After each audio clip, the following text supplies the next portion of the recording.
Jadi barang siapa orang yang mengenal diriku, niscaya akan dia mengenal kekuasaanku.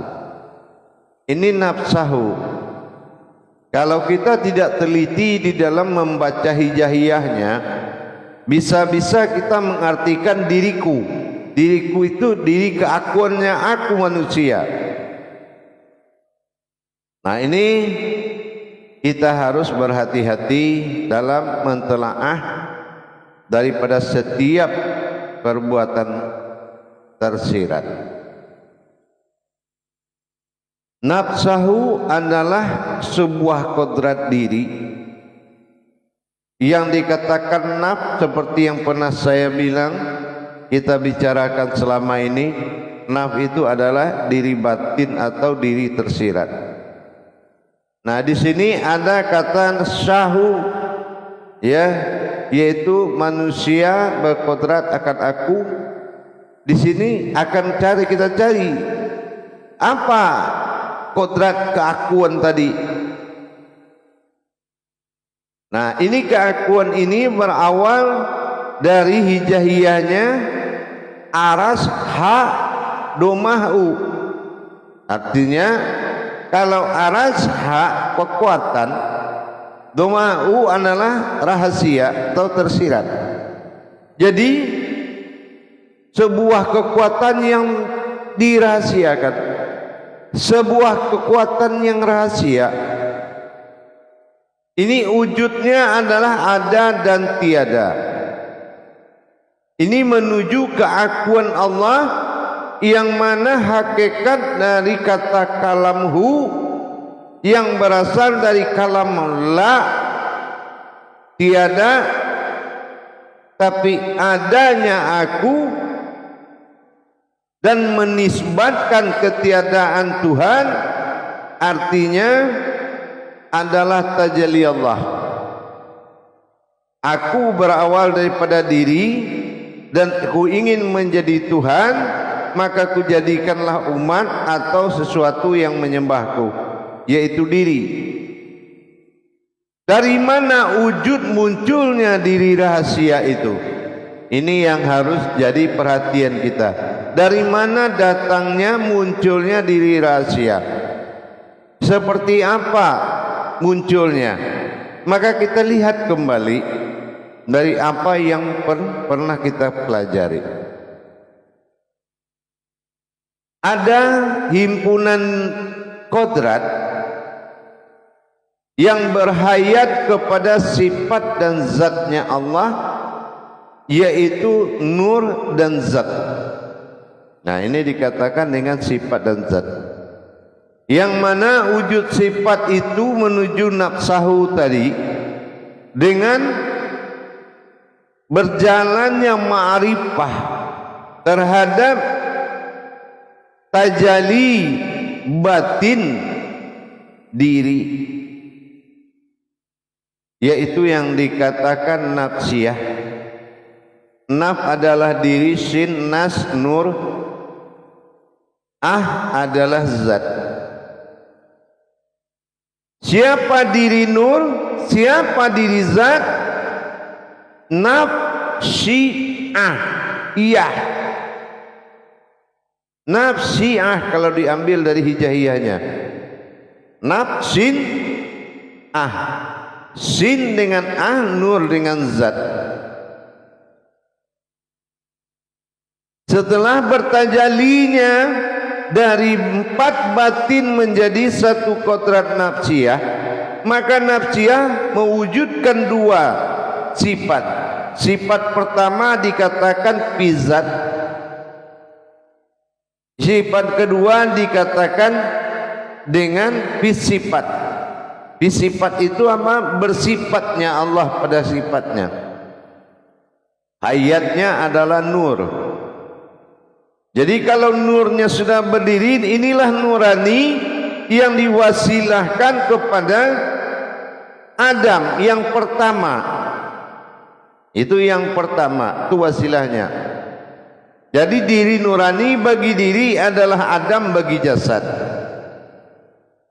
Mana adalah zat. Apa itu zat?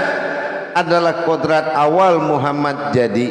Batang tubuh Muhammad itu berasal dari zatnya Allah, makanya tidak bisa dilihat.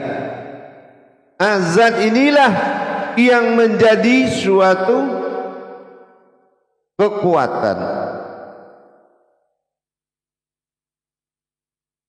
Jadi mana diri yang rahasia? Nah, setelah terjadinya hayat kehidupan Allah, di antara dua kehidupan tadi terjadilah tajalli kehidupan yang kita sebut dengan tajalli Allah, yaitu dinas sirat, yaitu wujudnya manusia dari rahasia atau tersirat dari perpaduan nur dan zat yang bertajalli sebagai kodrat. Ada kodrat kepada zat dan ada kodrat kepada sifat. Dengan adanya kekuatan zat dan kekuatan sifat tadi, ini membentuk sebuah diri bernama nafsiyah, diri yang muncul, yang tidak nur, yang tidak zat, tetapi adalah diri halus, dinamakan diri al-haq. Akhirnya kalau memang diri al-haq itu sudah ada, baru kita paham diri bersifat itu adalah manawiyah, diri berkodrat itu adalah salbiyah. Karena salbiyah ini memiliki nilai derajat ketuhanan, maka tidak diserahkan kodrat itu atas nama sebuah diri keumatan. Tetapi derajat Allah yang salbiyah itu merupakan martabat insani yang menjadi hayat bagi diri kita. Berpadunya martabat insani dengan martabat Allah, yaitu berpadunya dua martabat insan tadi, martabat sifat dengan martabat zat. Maka lahirlah, terjadi dan muncullah di tengah-tengah yang halus tadi diri yang al-haq tadi. Maka muncullah suatu diri yang kita katakan al-haqullah, diri yang diriku yang satu. Wujudnya inilah wa asadikul ba'dal amin. Nah gitu, wujudnya nyata, sebuah wujud diri. Jadi diri kita nafsiyah itu adalah suatu hayat yang menjadikan keluarnya diriku, yaitu sir dan aras, ha dan domah u. Maka terjadilah tubuh rahasia yang lahir dari rahasia, karena muncul karena adanya aras yang terjadi dari tajalli kepada nas dan zat, nur dan zat. Maka kalau kita melaksanakan tafakur kepada yang sifatnya zat, dan kita tafakur kepada kodratnya yang dinamakan hu atau dia, maka disinilah kita akan menyaksikan kehadiran sebuah diri rahasia yang muncul dari dalam diri itu sendiri, dari dalam diri nafsiyah itu. Kalau nafsiyah dia sudah ada hayat nur dan zat, nafsin tetapi yang rahasia nahu, diriku, hu, ha, aras, domahu adalah rahasia. muncul sebuah kekuatan dan rahasia Allah yang maujud. Ini yang kita katakan insan, ihsan. Kalau dia dilahirkan ke kodrat Adam dalam bertajalli, dia akan berkodrat insan. Tapi kalau dia berkodrat kepada zatnya Allah, itu dinamakan ihsan. Nah gitu. Jadi kalau kita tahu bagaimana lahirnya diriku tadi, nafsahu, di dalam nafsiyah tadi, maka kita harus melaksanakan tadabbur diri dengan mendirikan atau al-malik, al-maliki yaumiddin, mendirikan diri yang menyembah di dalam Islam. Bagaimana diri yang menghadap Allah yang akan dihadirkan? Lahirnya nafsahu dalam nafsiyah menjadikan tubuh lahu akan semakin jelas. Dirihu, tubuhnya lahu. Apa yang dikatakan tubuh lahu? Alamku, la ilaha illallah akan kulitku, illaha akan dagingku, illallah akan uratku, Allahu Allah akan tulangku, Allahu akan sebatang tubuhku. Aku mengisi segala rongga, meliputi sekalian alam. Aku duduk di dalam kulimah la ilaha illallah. Ini yang dikatakan lahu. Ini yang dikatakan diriku. Sahu, nafsahu. Inilah yang muncul. Dikatakan diri dalam diri. Diri sifat dan diri zatnya Allah. Diri sifat adalah nur, wasilah daripada Adam. Diri zat adalah kodrat daripada Muhammad. Waruhi, penyempurnaan. Itu datanglah suatu kodrat diri, dinamakan dengan hu, atau dikatakan nafsahu. Ini adalah diri rahasia yang datang dari hasil tajalli sifat dan zatnya Allah. Seperti layaknya sebuah cabai, kita bisa saja mengikuti cabai itu dari hijau sampai ke merahnya. Tapi di balik itu ada pedasnya yang kita tidak tahu, tumbuh mengikuti. Ini yang diri rahasia. Innallaha innal insanu masakinatul wal marido. Sesungguhnya kamu berasal dari rahasiaku, tidak ada yang tahu kecuali dirimu sendiri. Itu yang diri rahasia.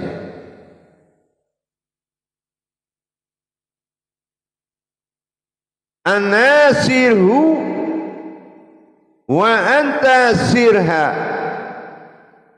Aku berasal dari rahasiamu dan kamu berasal dari rahasiaku. Disinilah kita benar-benar mengimani kata nafsahu itu muncul di dalam diri nafsiyah, hasil perpaduan tajalli dua fisifat dan fizat. Bertajalinya fisifat dengan fizat melalui diri batin bernama batin nafsiyah.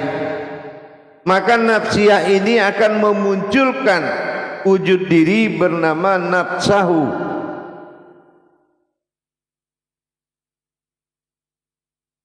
Gitu jamaah para hadirin. Jadi dengan kita memiliki Tajalli perjalanan rohani menuju diri dan diri menuju wujudnya. Ini kebenarannya sudah sangat tinggi. Kita tidak lagi hanya berpantun, berbicara, memperkenalkan sejarah-sejarah tanpa kita memperjalankan diri di dalam sejarah itu tadi. Inilah yang dikatakan sifat tajalli. Apakah kita sudah bisa melaksanakan tajallinya dari apa yang kita kaji? Kalau sudah bisa, alhamdulillah, itu sudah bagus. Maka akan kita tahu mana batasan umat dan mana batasan Tuhan dalam diri. Batasan ini yang dicari. Kalau batasan ini dalam Al-Quran disebut as-sajadah, batasan. Jadi kalau kita sudah belajar, insya Allah melahirkan diri rahasia dari dalam diri itu sendiri. Ingat, berwasilah manawiyahnya Allah bersifat pada sifat manawiyah. Maka berdirilah 7 kodrat besar. Kodrat iradat, ilmu, sama, basar, kalam, hayat, berkodrat pada nuraninya Allah. Dan bagaimana dengan salbiyah? Salbiyah adalah kodrat zat bagi Allah. Bagaimana pengisbatan tentang kodrat zikir-zikir zatnya Allah menghimpun? Tentu harus kita kenal dulu. Kita harus mendirikan 5 kodrat di dalam salbiyah itu untuk bertajalli mewujud kepada nafsiyah. Dalam masa nafsiyah inilah akan muncul sesuatu kodrat yang bernama diri yang berdiri. Ini yang dikatakan dengan nafsahu, yaitu sebuah diri sir atau diri rahasia. Itu akan muncul dia dengan kita mengamalkan diri nafsiyah itu. Jamaah yang dirahmati Allah rahimakumullah, dengan adanya perjalanan-perjalanan rohani yang sedang kita lakukan, semoga Allah mengijabah. Kenapa? Bidalihi marifatul haq fil ilmi. Dalilku adalah kebenaran dari sebuah ilmu. Jadi bukan sebuah catatan, tapi sebuah dalil. Siapa yang berdalil adalah pewaris para nabi. Siapa pewaris para nabi? Adalah al-aulia wal ulama. Siapa aulia itu? Yaitu orang yang sudah arif billah. Siapa yang arif billah itu? Kodratnya, jasadnya adalah sifat dan zatnya Allah. Jadi dengan adanya kita mentajalikan kodrat-kodrat Allah pada diri, semakin kita mampu melaksanakan, semakin besar dan tingginya marwah ketuhanan itu datangnya. Insya Allah pada jemaah, dengan berdirinya diri nafsiyah tadi, nanti akan bertolak ukur kita untuk mendapatkan nafsahu ini, tentunya dengan kita mengkaji satu persatu dari 5 salbiyah. Wujud, qidam, baqo, mukalifatul hawadis, qiyamuhu binafsihi.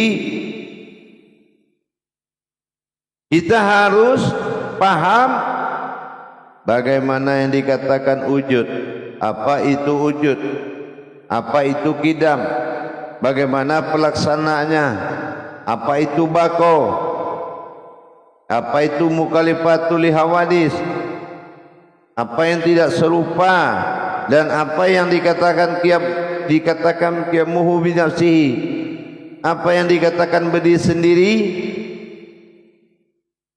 Nah, inilah jawabannya. Dengan kita mendirikan sebuah kodrat diri sifat, maka muncullah diri sir, diri rahasia, dinamakan nafsahu, yang muncul dari dalam nafsiyah. Jadi akhirnya jelas sudah bahwasanya mendapatkan diri rahasia itu memang dengan cara dan adab yang dirahasiakan.